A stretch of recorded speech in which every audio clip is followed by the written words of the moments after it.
Is the May 2nd edition of the provider of our provider update. And thank you as always for joining on your lunch hour, joining us at the Department of Health.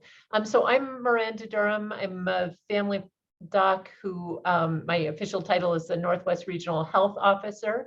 I think I've done this many weeks without ever introducing myself, I realize, but that's who I am. And then sometimes we're joined by the Deputy Secretary of Health, Dr. Parahon. I don't think she was with us today. And often Dan Burke, the Infectious Disease Bureau Chief, joins, and he is with us today. So great. Okay, so we don't have a lot of I would say sort of hard updates, but there does seem to be a lot kind of hanging out there in the future in terms of COVID vaccine. So as always, we start with our DOH mission, which is just working with our partners to promote health, well-being, and improve health outcomes for all people in New Mexico, which we can only do with the partners we have. And so again, a huge thank you for all you've done through COVID-19 and, you know, in all the other health work that you do. So just to start with our ongoing timeline, there isn't really anything, I don't think, new since our last meeting. We talked about how the FDA extended the mask mandate on public transportation through 5/3. And then I think this did happen after, perhaps after, or right before our last meeting, the federal judge struck it down, which was obviously something kind of a new thing for the pandemic. In general, you know, as you know, the judges have been very supportive of lots of the COVID policies that the federal government and state governments had put in place. And that is partly a reflection of cases going down and some of this new messaging that there are a lot more tools for fighting the pandemic besides just masks. The breath test got approved. Again, we don't think that's going to be something that's going to be super practical in a lot of settings, but just kind of a cool new technology that if it got a little bit smaller and a little cheaper and a little faster, it might actually be great. And then our public health order here in New Mexico was renewed through May 16th without too many changes. So we still do have some testing requirements for people who are unvaccinated in certain settings. Just looking across the United States, in the upper right here, oops, the date dropped off, but this is the map we looked at 2 weeks ago, and this is the one from today, or from updated on 4/28. And you know, not a lot of changes, although the Northeast does continue to see slightly higher case counts than other places in the country, and you can see that kind of creeping into the upper Midwest as well. Here in New Mexico, you know, as people know, we're not seeing a lot of COVID activity. Here is the community level, so using slightly different metrics, you know, kind of two different ways of assessing COVID activity. You see that same pattern here of the Northeast having more of that orange color, which is bad in this case, and a little bit in the upper Midwest. Here in New Mexico, I think it's only Lee County that is in the yellow. Looking at daily admissions across the US.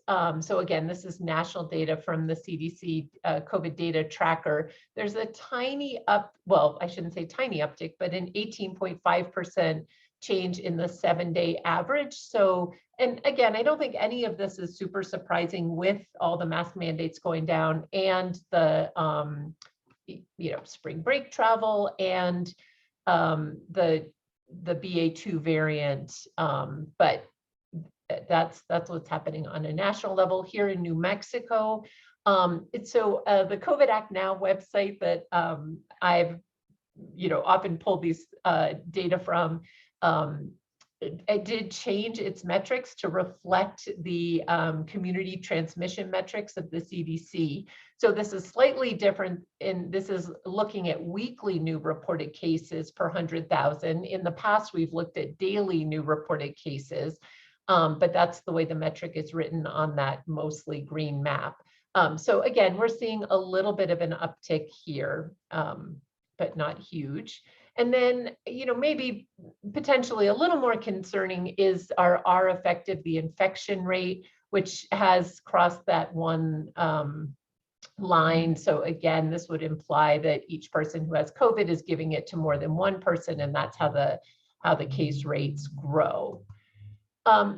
In variant news, there's and I hadn't actually looked at this for 2 weeks, but they're now tracking this subvariant of BA2, which is the BA 2.12.1.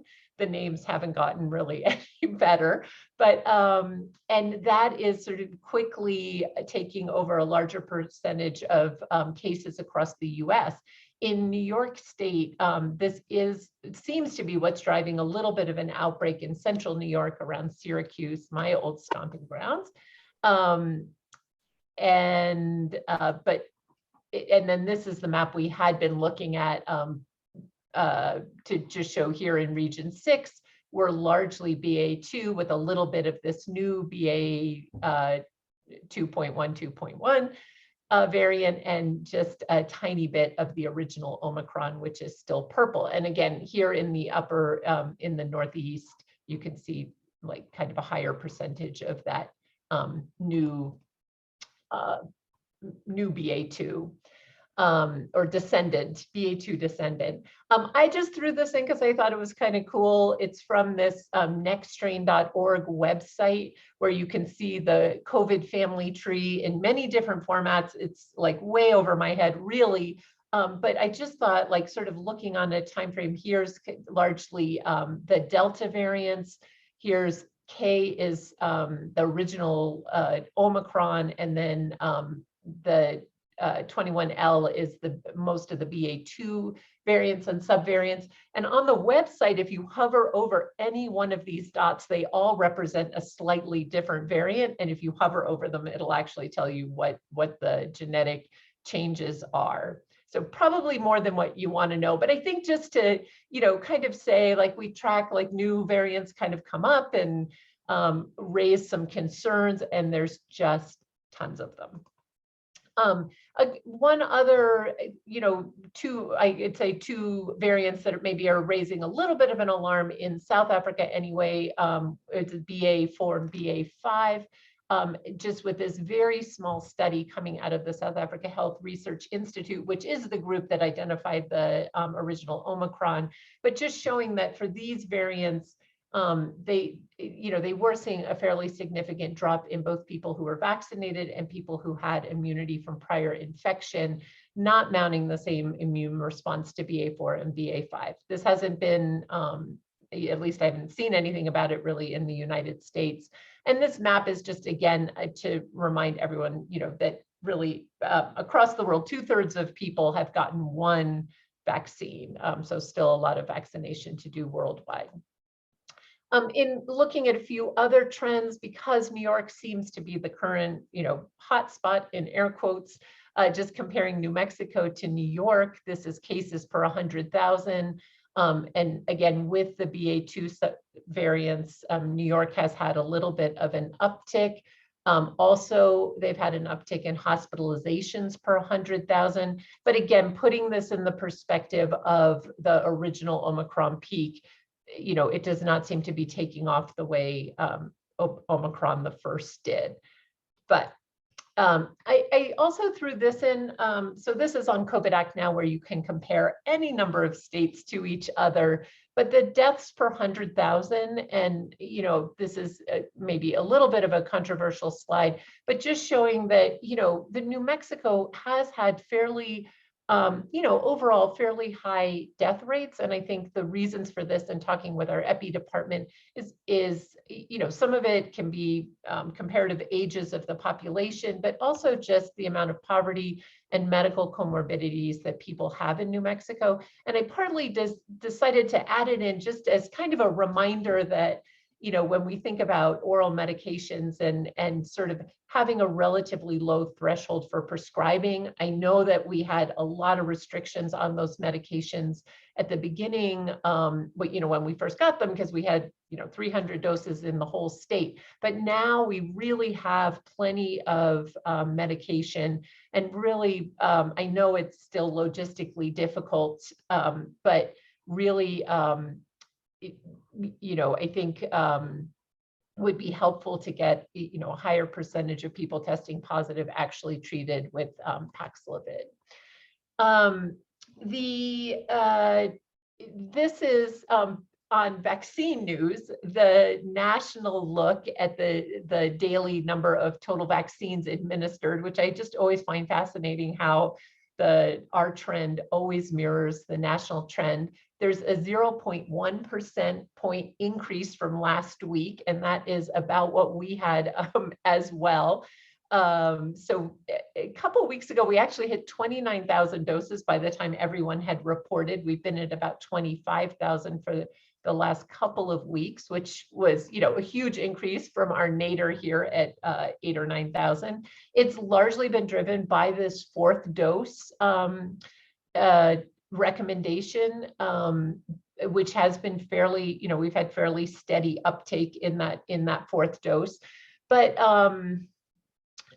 we have also seen a fair number of new first doses and second doses. Sometimes those are data errors, just people not matching up in NIMSIS, but they're definitely not all that way. So people, continue to be, person by person, making progress. So on vaccine updates, the VRBPAC meetings, so again, this is the FDA subcommittee that looks at vaccines, and they have, a full slate for June of meetings that they're going to look at some of the things that have been pending out there for what seems like a long time. So on June 7th, and again, these are all tentative because apparently all the vaccine manufacturers still have some paperwork that they owe the FDA. So we'll see if everyone meets their deadlines, then this should be the meeting schedule.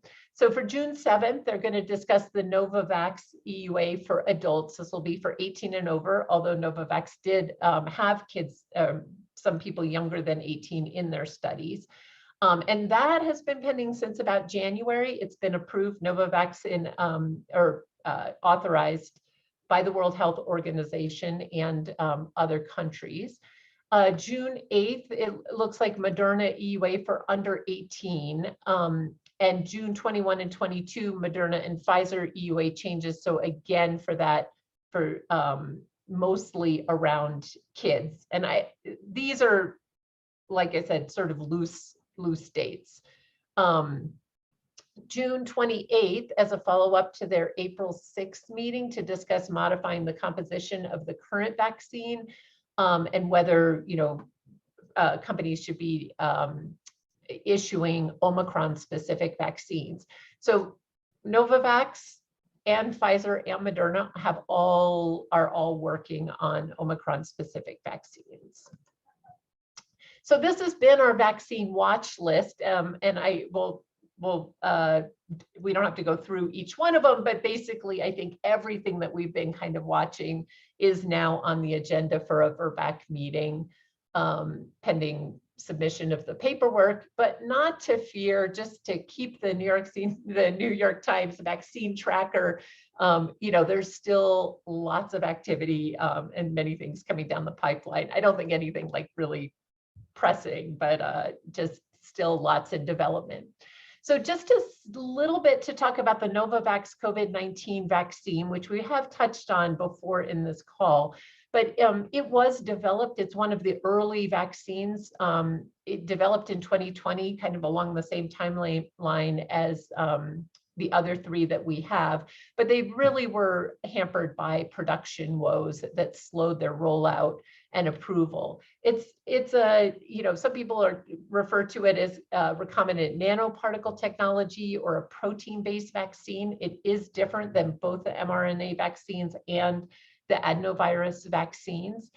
They did have a phase 3 trial in US and Mexico with 25,000 people and 90% vaccine efficacy. It is a 2-dose vaccine able to stay in the refrigerator, and the 2 doses are given 3 weeks apart. You don't have to use you don't have to mix it. It comes, you just draw it out of the bottle. The studies, because they were a little later, were tested, people were exposed to some of the other variants, but not Omicron and Delta. And it, like all vaccines, has fared worse against those variants. As a result, they extended the phase 3 trial to include a booster dose, and they have an Omicron specific vaccine in development. I think one of the interesting things about Novavax is that there have been no human fetal derived cell lines or tissues used in the development, manufacture, or production, and that is unique of the vaccines we have available.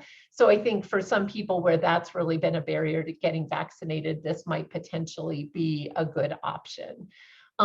It's also interesting in just how it's manufactured. So the other two, the mRNA and the adenovirus vaccine, they're both basically sending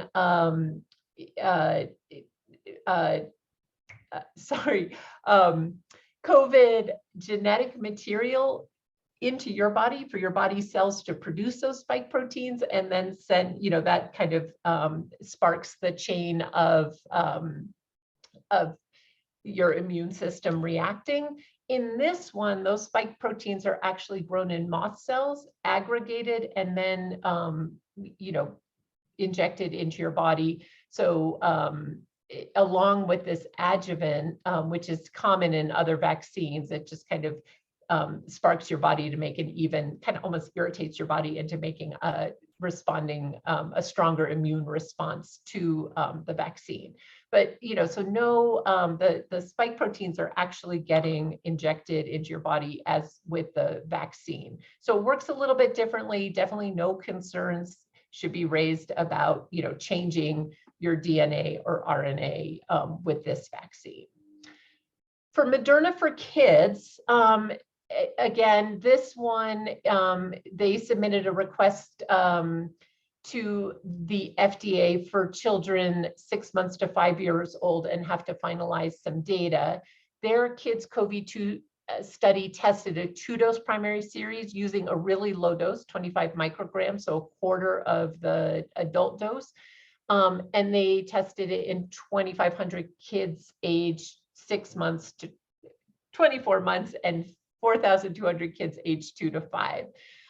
They did not see cases of myocarditis or MISC in the study, although this isn't a huge number of kids, all things considered, but it looks to be safe. A revised analysis using PCR tests against Omicron showed sort of what we've seen again across all vaccines is, fairly low vaccine efficacy against Omicron, and they didn't report data against hospitalization and death in this sub-analysis.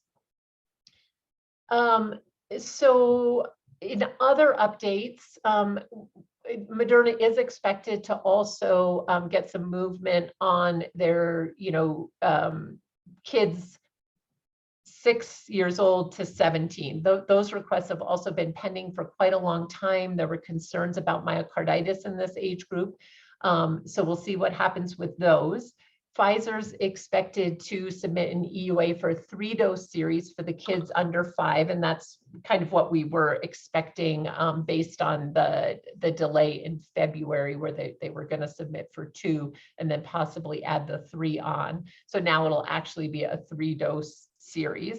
And Pfizer's also submitted an EUA for a 10 microgram booster dose for children ages 5 to 11, and 10 micrograms is the dose being used for that age group. This one I just threw in because I think it was a question on this call quite a while ago, and I apologize for it's taken me so long to track down this data. But I think someone asked about the New Mexico data on the efficacy of boosters against cases. And so in the blue here are cases in people who are fully vaccinated, and in the orange, cases in people who are vaccinated with a booster. And this is during our Omicron surge. So the data is somewhat limited by who responds to our case investigators, which did drop off as the pandemic dragged on. But still, I think it's pretty cool and does show that getting a booster really was protective against getting Omicron. A message from the vaccine program: weekly reporting to Vaccine Finder has changed as of May 1st, and it's gone to a weekly reporting instead of daily reporting. So yay, progress on that. I think all other provisions regarding data remain unchanged. For a therapeutics update, this is New Mexico data on the uptake of therapeutics, and it's combining all of them: Paxlovid, Molnupiravir, Bebtelovimab is what we have going right now. So that's why the colors change, because the therapeutics have changed. You can see we're reaching about 30% of people with positive COVID tests, and would love to see that a little bit higher, but it is getting better. We do have renal dosing for Paxlovid, and I couldn't find a good picture of that, so I apologize, but I thought it was interesting for those of us who don't normally look at the actual medication we're prescribing. But this is what the Paxlovid looks like for regular dosing. So the two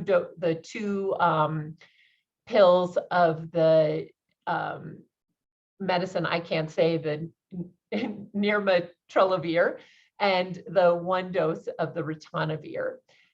For renal dosing, it's only one of the nirmatrelvir and one of the ritonavir, and in both cases you take a set of pills in the morning and a set in the evening. So this was kind of the fix, I think, for a long time, we haven't had it a long time, but for up until this renal dosing pack, you had to pop out one of the doses of nirmatrelvir for people who had a GFR between 30 and 60. So progress, and hopefully I'll have a good picture next time. A couple of other things about Paxlovid. There was this study that COVID treatment, or that Paxlovid fails to prevent infection of household members.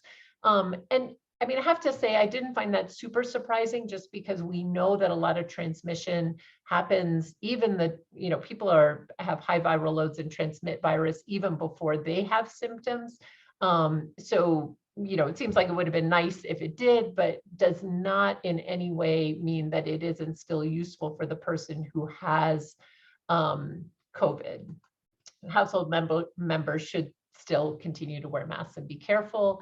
And then there is this interesting phenomenon that's been noted more and more: the rapid relapse of symptomatic SARS-CoV-2 following early suppression. So people who've taken Paxlovid feel better and then seem to rebound. This was the first case study that was reported out of the VA in Boston. But since then, it has been noted a number of times. And apparently, I have to say, I did not go back and look at the data from the EUA, but at a conference I was at, I did hear that this was actually seen in that data that was first reported to the EUA. So no one's really sure what's going on here. Again, not a reason to not prescribe it, but perhaps something to let patients know is a possibility, or just to know that it's a possibility. And it does look like some bigger studies are getting set up to look at this. So the expiration date extensions, that was from last time, but just a reminder that expiration dates against across therapeutics and testing and vaccine are a moving target. So always check before checking. Other therapeutics updates: on April 25th, the FDA did approve remdesivir for kids as young as 28 days, weighing 3 kg. So that's the first treatments for really young kids, and again, an unvaccinated group. And then a study published in Nature back in March, I think we might have mentioned it on this call, but is a therapeutic nasal spray that acts as a pan-SARS-CoV-2, both prophylactic and therapeutic. Again, it was only tested in mice to date, but you know, another thing I just find like really interesting. We may have more options in a relatively near future. This is, again, just a reminder that the NIH did update their treatment guidelines on April 1st. And I think just the only other updates is that the website does have a new look, thanks to a lot of people, including RTS, working on it. There is a toolkit that's sort of patient directed, but has lots of good information and resources that is on that front page of the toolkit. And then the vaccine dashboard also got an update to, you know, we'd had so many different boxes, just trying a little bit of a cleaner look. If you scroll down, there's still all the county data. And, you know, if there's ever anything that you really feel like should be on our dashboard, please reach out, because we do have some flexibility. The eye health tests, their expiration dates did get extended as well. And then just a reminder about other things out there. I mean, this one's kind of obscure, but the acute severe hepatitis in children, I think we mentioned it last time, and no cases that we know of in New Mexico. This is, you know, the leading hypothesis is that it is an adenovirus causing this. But there were four cases most recently reported from Wisconsin, including one death. So something to be perhaps on the lookout for. And, you know, and again, they have been tested for COVID. It doesn't seem to be that, and not vaccine related, in that I think the average age of kids in the US has been around 3. So people not eligible for vaccine. So, and then, you know, if you want more HANs in your life, the CDC does send out HANs as well as the state. So the CDC did send one out to providers, just letting you know how to report if you do have a case that you feel like is suspicious, which is, you know, the flu-like symptoms and then LFTs over 500. These are our contact information, and thank you as always for all that you do. And that's all I've got today. Any questions or comments?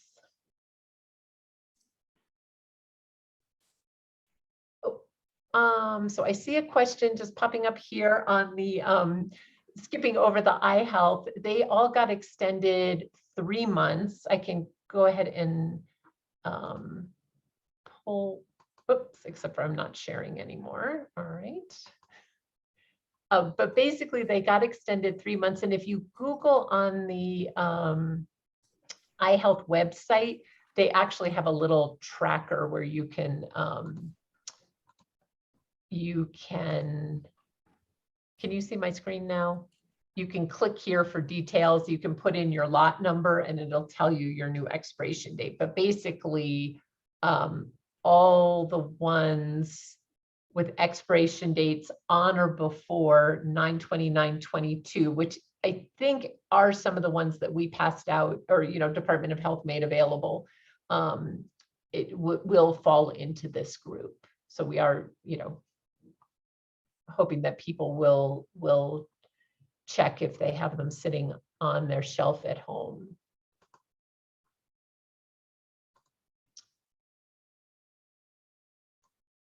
And let's see. We have had, okay, so a question, have we had any new updates on care delivery changes, mask wearing unvaccinated employees, or weekly testing? And anyone should pop in here, but to, you know, to my knowledge, with the update to the public health order, which I have to say many of us did think we would have a change, but we didn't. So May 16th, is it, will, you know, potentially there will be changes, or that would be kind of the next opportunity, I think, for changes. And I hope that answered the question. And Dan, do you have anything? You pretty much covered lots of information, and great job. But we do have the Better Together program that's getting set to. We've got 3 grantees that are working on basically promoting vaccines in specific communities, youth communities, and the African American community, and so really underserved communities. And we've got some new applicants that we'll be actually awarding pretty soon here. So yeah, I think vaccines are, like you said, kind of chugging along. They're doing pretty good because of the second booster. But I think there's definitely still progress to be made. And, we're keeping the vaccine infrastructure up and going at the best level we can, and trying to continue to promote it, especially in folks that didn't get vaccinated as thoroughly as we'd like. So that continues. Great. Is there going to be another opportunity for grants from Better Together, or is this? This is it for the upcoming fiscal year. So we're going to probably be giving out a fair number for this coming fiscal year. So I think we'll be in pretty good shape for now. Great. All right. And anything from the vaccine program? See some people on. All right. And maybe Dr. Darwin, not to put you on the spot, but you always have helpful comments, and just wondering, like, anything from the IHS perspective, how medication uptake is going, or any comments for the group?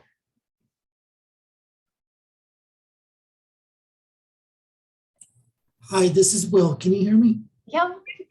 All right, so the things that we've been working on within our ITU, federal, tribal, and urban jurisdiction, we've been have deployed over a couple months ago the test to treat philosophy or methodology for COVID-19 mitigation risk management issues. So obviously it's testing, and then using the appropriate therapeutics that we've been able to lend ourselves with our constituents, we've been able to do that. So after it's been off and rolling, we are monitoring the usage of the C19 therapeutics week to week here. So we are still continuing to dispense the oral antivirals as things are slowing down, but we're also continuing to monitor and surveillancing infection rates. So those are going to be from my updates from the Indian healthcare system. Awesome. And I see Dr. Faber on the call. Are you now at Albuquerque area? Yeah, hi. I'm just putting people on the spot here. This is not our usual, but since you're here. Yeah, no problem. Thanks. Yeah, I am the Chief Medical Officer. So this has been super helpful update. Thank you. Awesome. I don't really have anything specific to add. I think it's all really been covered well. Thank you. All right. Well, thanks for joining. Yeah. Yeah, and so we have a couple of these calls to go. We meet every other week. And I think a couple to go before we actually have anything solid from the VRBAC. Usually they meet, then the FDA has to sign off on whatever change they've made, then ACIP meets. So, I guess we will leave the 2 weeks on the calendar. If really nothing new has happened, we'll probably cancel it and then, plan on the following week. And, thank you as always for joining on your lunchtime. And if there's no other questions, we'll sign off.